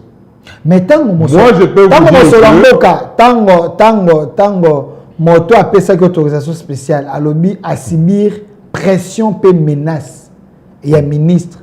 Est-ce que le procureur ne peut pas se servir de cet élément en disant comment lui, le ministre, peut mettre la pression dans mon toit, peut ça mandat procuration spéciale.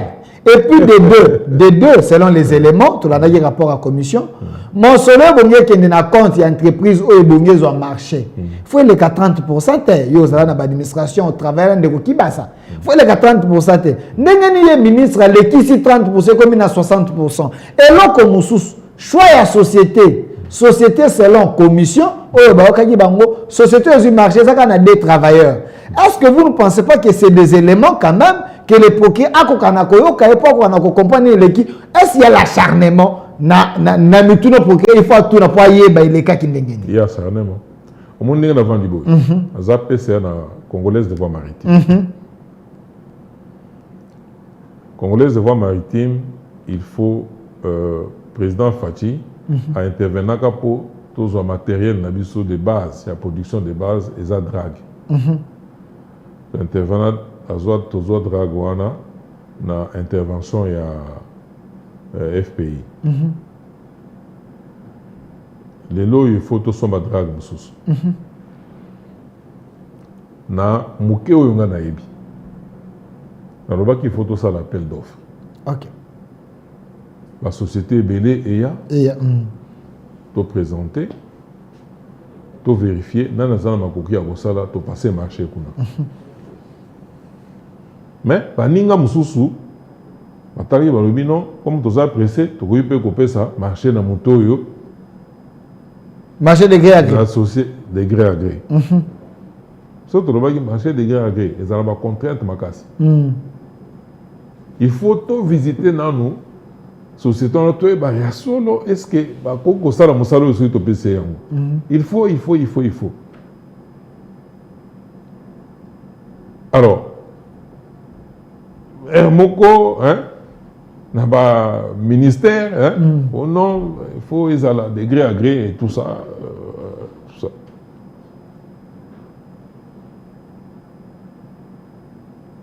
Totali, tu le dis bon, tu vois qu'il y a un outil nasuka. Nasuka, avant même de nasuka, tu exigeais que tu me manana ni bisonyos. Tu qu'il y a la société de Toponiwana. Pour nous parler est-ce qu'azala makoki ya kosala nini wana. So azala makoki te nde tozwa décision. Entre-temps, misolueza. Ozo. Alors, to moniti na te parce que to yebi que processus wana ata ekomi na niveau moko boye. So esimbité, toza toujours na niveau ya processus administratif. Si tout le monde est simbité, tu peux annuler le marché, tu peux bloquer yango. Quand tu as CP, le premier ministre a niaté le bino, gré à gré wana, va suspendre yango. Bon, ngai Nathalie kaka na seki. Mais Nathalie quand même mutu na parquet. Mais na kana na ba document mususu na makambo teli drag wana, ba yeninga document mo Nathalie document wana. Ezali, ils ont concerné drague mususu. Autre lieu de commander. Nathalie na lobby, oyo, et outina organe oyo, et puis ça gagne ni ndingisa pour na gré à gré. Na lobby, mais oyo document oyo, eza ya drague mususu. Autre lieu tout ça là, eza mususu. Natika ni comme même mutu na parquet. Question. Tous en acte administration, tika ngana limbola muke. À l'objet d'Elphin, je savais que sur cette question, M. Christopher allait me décevoir car il défend son petit de la province. Non. Moi, je ne défends pas mon petit de la province. Je ne défends pas mon petit de la province. Je voudrais dire... Peut-être il ne me comprend pas. Nazolo Bawa, exemple, non nanga moko. Ok. Et je suis devant la télévision. Ma entreprise n'a pas comme misango pays bandate. Mais je parle à demi-mot. Na mona babilo comme mususu Nathalie pas n'a pas utilisé le faux usage de faux. Na mimi pe mutu na parquet. Na tuna ba conseiller juridique nanga. Ba ibsanga que non biloko wana ezana carte administration. La seule chose que tu peux faire c'est de retourner le document au lobe yangote.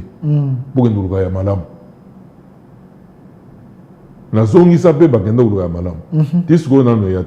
Alors, c'est pour dire que nous sommes dans un domaine, Ngai Nazalaka, coordonnateur dans la commission interministérielle de répression des crimes économiques. J'étais expert là-bas. Président du comité d'experts, procureur général Louonge Kabindangoy, Nazol Ba na télévision Azomonanga. Tojera Iloko Wana, Ti Baninga, Banoma, Bavotangaï. Coordonnateur en charge de la finance.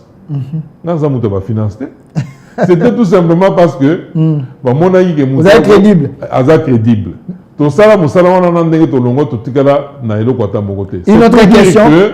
Na eleko wana, s'il fallait to kanga batu, mais on pouvait arrêter tout le monde.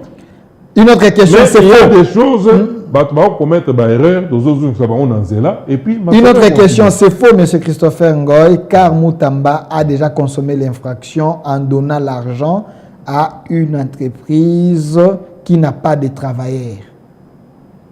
Moutamba. L'argent est déposé dans le compte de l'entreprise qui n'a que 2 travailleurs. L'erreur, c'est peut-être quand je vois, mais ici quand Nazali, collaborateur Moussoussou, on peut siéger, quoi siéger Ngaï, quoi siéger DG, on salaboye. Vous comprenez? Au moins, on peut défendre le dossier avec son cœur. Et ça, na suspenda. Parce que azo pas venu même comme Ngai, tout simplement parce que na simawana a lingi tout ça les locaux moko parce qu'il y a qu'on s'est retrouvé. Mais ceux qui ont un nerf solidité. Mais pas comme mon abubunga. Alors, c'est pour dire que dans le moment où erreur peut-être à Kolobato qui doit vérifier la société tout ça là. Et puis bateau bazolo ba question ba travailleur mi balé. Rapport il y a commission bayoka ki monsieur Moutamba bayoki pe na PG Vondé. Donc ils ont j'ai parlé il n'y a pas une commission arrogatoire qui s'est rendue là-bas pour vérifier. Il n'y en a pas. Moi, j'ai parlé avec un membre qui était dans la commission, Oyokagi Moutamba, qui m'a dit en privé. Honorable Willy Michik. Ok. Oui, il y a Kendeki, ainsi de suite, Atali, et tout, et tout. Mais il a fallu que des commissions de vérifier. Et encore que, attaque Zaki Bongo, la seule chose à faire, c'est d'annuler le marché. De dire le marché, on a tout constaté, Boenabouye, tu annuler Yango, Mbongo et Zongi. Une autre question, M. Christopher. Mais comment ça fait Balongwe, Nanzela, Nanouya, administration, Pap, Malamoko, Parlement saisi, Malamoko, justice à l'Andela. Une autre question. Deuxième procédure que le PG a demandé, est-ce, confirmez-vous que Moutamba a-t-il Moutamba est-il allé trop loin en injuriant même le corps de la magistrature et la première ministre Souminoa à l'appelant Karaba la sorcière? Non, je ne pense pas qu'il ait prononcé ça. Vous avez suivi quand il était devant le palais de la justice en train de parler? Les gens qui scandaient la PM, Karaba la sorcière. Lui, il a dit ça PG Vondé, détournant 17 millions, les kabylistes, ainsi de suite. Est-ce que c'était un peu courtois en tant qu'un ministre tenir un meeting comme ça, en train de dire les choses peut-être qui n'avaient pas de preuves? Je pense que ils étaient dans un cycle, dans une spirale de quoi, de tension. Dans une spirale de tension, et qu'il faut attribuer aux émotions. Makambo à l'État va te tagon na ba émotion té. Mais le fait consommer, même si au fingaï, bon, nakota là, ce qui est utile et ce qui n'est pas utile. Alors, pensez-vous que la justice, il faut alimber ça parce que l'infraction est consommée? Il a dit des choses et la justice est censée. La vidéo là où il disait des choses. Si on a saigné le son, vous risquez d'être scandalisé. Je crois que j'ai entendu la commission parlementaire là qui a dit oui, Moutamba s'est excusé sur certaines choses. Il s'est excusé. Il a demandé pardon sur certaines choses. Mais deuxième, maintenant, on l'a accusé sur demander sur propos tenus. Donc il y a deux réquisitoires. Deuxième, sur les propos tenus ici, où il a outragé les institutions, la première ministre, les magistrats. Il a dit des choses de contre-vérité. Lui, il est Lumumba, tout ça, petit nom à province. Bon, ça c'est des... Est-ce qu'il n'y avait pas moyen d'appeler ton petit, essayer un peu de l'encadrer, vu l'expérience aux alentours? La fougue de la jeunesse, ça peut arriver. La fougue de la jeunesse. Nous sommes parents. Nous sommes parents. Même le progrès Vonde est parent. Il a des enfants qui ont le même âge que Mutambo. Oui. Bana na yewana kino moya lelo. Alors il s'engage que va commettre une erreur, on commettre une erreur. Mais en privé, mais pas devant Même les gens. Privé, appeler les papas de détourneurs, les kabylistes, c'est quand même de trop. Le premier ministre, Mutamba, c'est son petit. Et puis c'est son ministre. Le bac a été solo, alors un détournement solo là où il y avait la première ministre. À Koki, pour trouver un autre moyen pour régler Biloko. Parce que Bisso population, nous voyons ce qu'il a entrepris dans Maïmatali, justice Nabiso, dans son ensemble. Ils sont malades, ça on ne peut pas s'en cacher. Ils sont malades. Je vous mets au défi. Soy bazui Mutamba ou Batie Pembeni. Justice Nabiso, hein? Et Koufi Bakundiango. Ah non. Et vous l'avez pas dit. Non, il ne faut pas dire ça. Je connais bien la justice. Il ne faut pas dire ça. Nous avons des gens. Nous avons des gens. Vous avez Louzolo Bandi. Vous avez Louzolo Bandi, c'est un expérimenté. Vous avez Sylvain Mutombo. Vous avez Sylvain Mutombo, un jeune également très expérimenté. Il y a des gens, le Congo n'a pas que Mutamba. Il y a des gens qui peuvent faire face. Mais Mutamba est un bon, mais le problème est que c'est un arrogant, c'est un imposteur, c'est un impoli. Selon plusieurs personnes qui pensent que ces réactions, ils ont la carte à Babylone. Ils auront toujours des ennemis comme Mutambana. Et ces ennemis-là, ils auront toujours à les évincer. Nous autres Bambi, bah évincer. Tolérance zéro.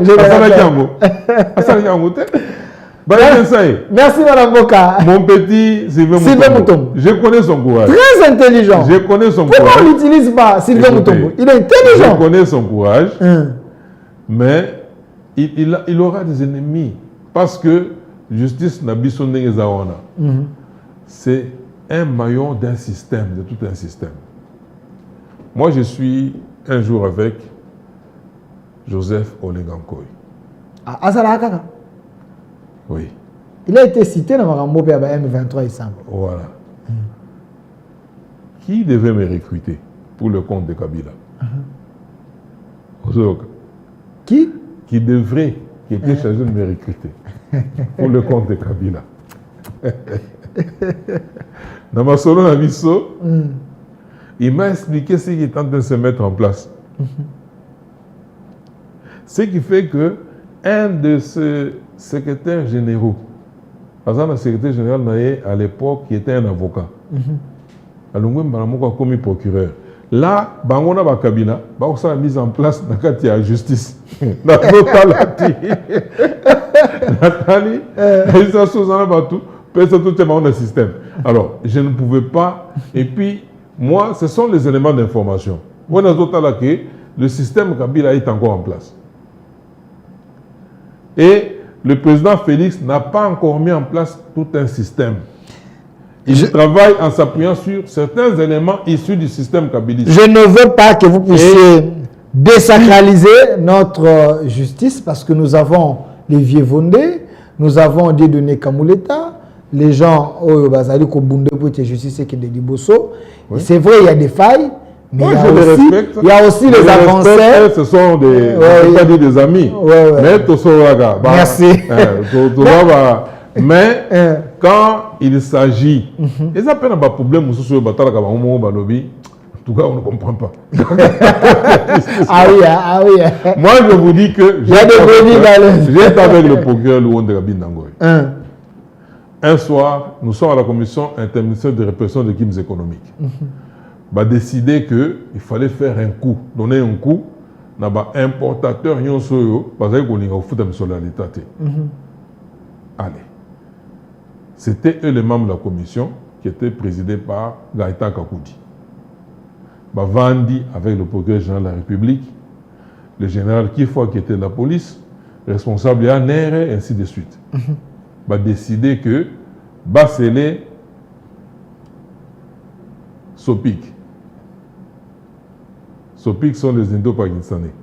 Bazaï kolinga ko futa misoloté, bazo ninga ko pesa ngona ba généraux na banani tout ça. Il faut qu'on scelle. Basselé Dia. Ce sont les Européens.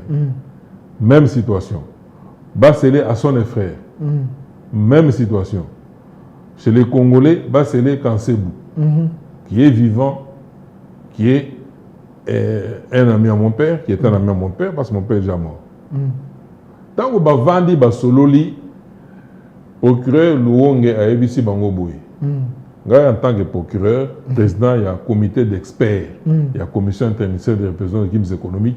Je vous dis que justice n'a pas besoin de là. Là, nous sommes dans le temps de Mosée. Ceux qui n'ont pas que nakozwa ba IPJ na ngai na bato mususu na kotinda bango ba okende ko sele ba biloko wana impact tozo zela lobi to lobi okuna tozwa yango na kosibino parce que j'ai des gars na kotinda ye akokende ba proposer mbongo azui et puis azui kilote na ye azui nini na ye tout ça aye kopeso faux rapport à Ebike au Kokangaye. Et puis au Kangiye, il ne va pas discuter à Kozananaï, à Kenamakala, à Kekofana. Bon, il a cette pembene. Et c'est ainsi qu'on m'appellera. Kiba Samaliba, d'heureuse mémoire, qui était membre de la commission, dont j'étais délégué. Il dit, moi j'ai quelqu'un qui va faire ça. Mon délégué là.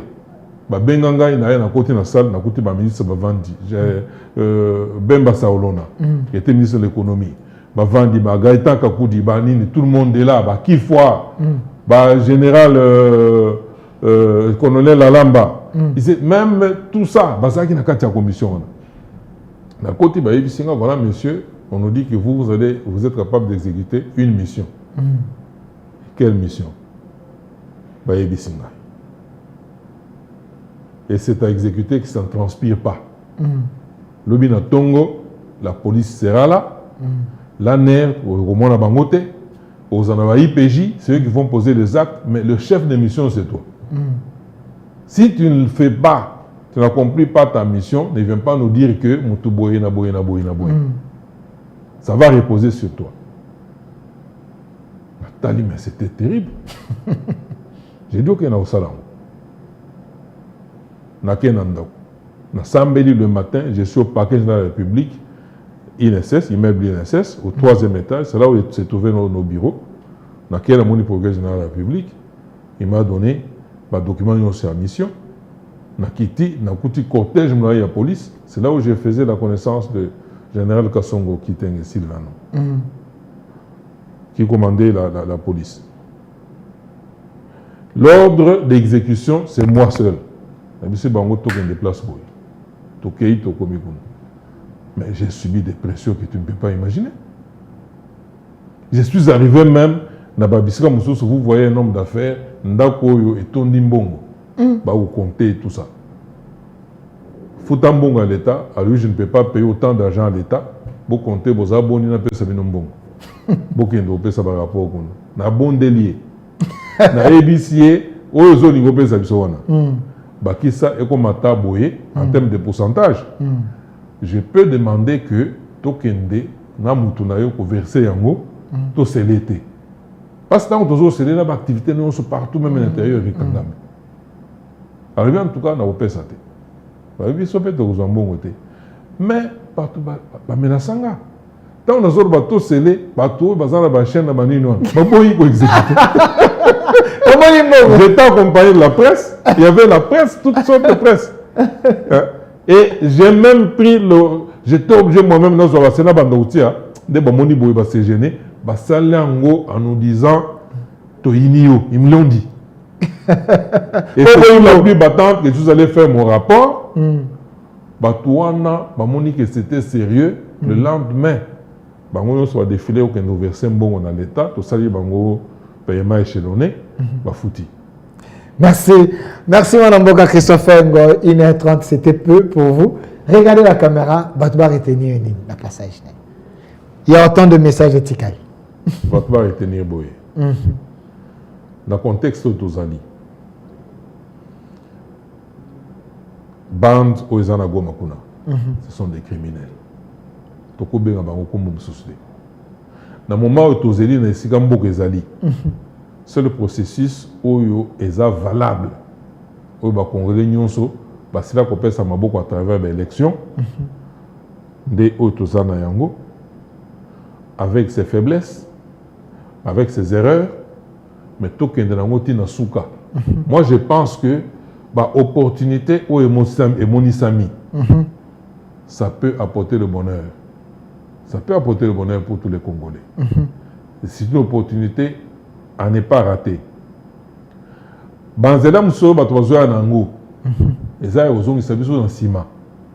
Tout Kolobanon, tous les obligés à embarquer les bateaux qui ont déjà eu à exercer. Si Basuka, ils ont pu démontrer tout ce qu'ils pouvaient montrer. Mais comme même pour la forme, moi je pense que c'est une grosse erreur. Kolimbi Saoui, on peut se pardonner. Mais bateau, c'est koufi, des milliers. Au Makina la Bango Ezalea. Orphelin Bazali. Moussou a disparu, il y a même place Baza. Moussou sont continués à les tuer jusqu'à aujourd'hui. Charge, on a tout retenu en Wapi. C'est ainsi que ces gens, ils doivent être arrêtés. Là, il n'y a pas d'excuse. Ils doivent être arrêtés. Les loyaux, on dirait Tobosani Est. La Zongaka toujours. Ce n'est pas que Bissot Zana qui s'assawa, Tozoyoka, l'okiteur Mandou quitté, Tozoyoka solo, il y a Ninité, il y a Poudra Kanoté, Tozola la Pongi, sauf les autres Nisabiso, Tozola Mouka, mais Ezana ba Tobazo Wakola la Pongité parce que Ezo surprend de Bango à tout moment. Pas si Ezama Kassi na niveau wana. Et c'est le gouvernement a doublé encore, je sais que Bozo Sala, mais bon doubler bah effort, bon multiplier bah effort pour nous secourir bateau bazakuna. Merci. Et puis bon terre qu'on la distrait na ba règlement des comptes, il y a Mike qui n'apporte rien. Merci. Moninga Nabino, il a commis une erreur. Pour continuer Moussa Naye, surtout que vous allez place à tomber la justice. Merci. Donc, on a YouTube à Tunabi, veuillez nous dire les contenus de l'accord entre Kabila, Kamere et Fachi. En tout cas, encore on a bien côté. Na mukuse na utayi koloba wake. Biloko nyonso bato bakendo vanda pembeni. Parce que le masolo anganda. Ça n'a rien à voir avec la République. Mais la conséquence, c'est Kabila Abi Kalata. Kabila Abi Kalata, mais ça va vidéo encore. Ça vidéo encore. Et comme même le Kwata mon côté. Merci, Mwanamboka Christopher. Et puis, c'est pourquoi pas que ça on en coucou. Merci, Mwanamboka Christopher. J'espère que vous allez produire encore en hôtel parce que vous avez PCA. Merci, Mwanamboka Christopher, d'avoir répondu à notre. Encore en hôtel parce que c'est un mot. Naza produit à Bako Wanate. Moutoua Tiangaï, c'est le président de la République. Na Koyeba, Makokyo na Koki Kosala. Et ça récompense? Non, par rapport à la lutte. Sauf qu'il y a une récompense, je crois qu'il y a un simple PCA. Merci, moi, Mboka Christopher. Oh, Baza, Babo, Nabo, Balekinga. Il y a un peu de na élection kuna il semble que ne balongo la. Merci moi Mboka Christopher. Et natera ko tumbanda côté parce que balongo linga. Merci d'avoir répondu à notre invitation moi Mboka Christopher. Je précise que vous allez coordonnateur national de la société civile de la République démocratique du Congo. Vous avez répondu à toutes les questions. Les gens préféraient écrire. Oui. Et il y a autant de messages. Vous avez beaucoup à dire. Ça va bien qu'il y en a plus de 2 heures. On aura encore le temps de vous inviter. Merci à vous. Et merci également à l'équipe qui m'a accompagné. Là, je vois derrière la caméra Jacob qui était là à côté de la réalisation. Jérémy Fouetta et Bondi qui était là à côté YouTube à Rachidi. L'émission est sur notre chaîne YouTube au Centre TV. Prenez les liens, partagez, laissez vos commentaires. Que les débats continuent à la maison. Et notre RDC est possible. Au revoir. Puisque nous sommes tous Congolais, nous n'avons qu'une seule nation, la République démocratique du Congo, notre patrie. Nous avons le devoir de l'aimer et l'obligation de la faire développer à travers notre sens patriotique et nos belles actions. Chers patriotes, il est temps. Rejoignez-nous dans la campagne citoyenne et éducative de sensibilisation sur le changement de mentalité.